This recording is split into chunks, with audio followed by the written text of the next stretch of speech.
जिल्ह्याचे पालकमंत्री जयकुमार गोरे, आमदार देवेंद्र कोटे आणि शहराध्यक्ष रोहिणी तडोळकर यांनी मराठा समाजावर राजकीय अन्याय केल्यामुळे आज मराठ्याने काळ्या रंगाने रंगपंचमी साजरी करून त्यांचा निषेध केलेला आहे। 1993 नंतर प्रत्येक समाजाला प्रत्येक पक्षाने तिथं महापौर करून तिथं संधी दिलेली आहे।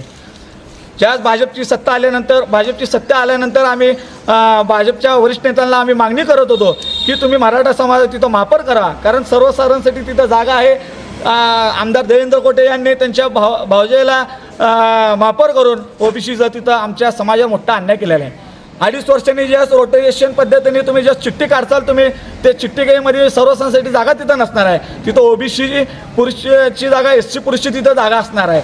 आमची भाजपच्या वरिष्ठ नेत्यांना आमची मागणी आहे की हे एकतर विनायक कोंडेल यांचा तुम्ही महापौर पदाचा राजीनामा घ्यावा आणि मराठा समाज तिथं महापौर करावा, किंवा जिल्हा परिषदचं जे अध्यक्ष आहे 6 वर्षासाठी कुणबी मराठाचा तुम्ही अध्यक्ष करावा आणि विनायक कोंडेल यांचा 6 वर्षाचा कार्यकाळ संपल्यानंतर 6 वर्षाचं तुम्ही मराठा समाजाचा महापौर करावा।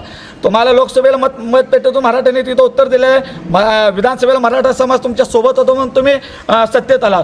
जिल्हा महापौरची निवडूनंतर जिल्हा परिषदचं निवडणूक होतं, भाजप तिथं 55+ जागा निवडून आणण्याचं त्यांनी स्वप्न पाहिलं होतं। मराठ्यांनी त्यांना 38 जागा तिथं जिंकून दिलेल्या आहेत। फक्त आज जर तुम्ही मराठा समाज न्याय देण्याची भूमिका घेतली नाही तर ह्या आंदोलनाचा होणार सोलापूरचं महाराष्ट्रात दिसेल आणि येणाऱ्या प्रत्येक निवडणुकीला तुम्हाला मतपेटीतून मराठा उत्तर देईल।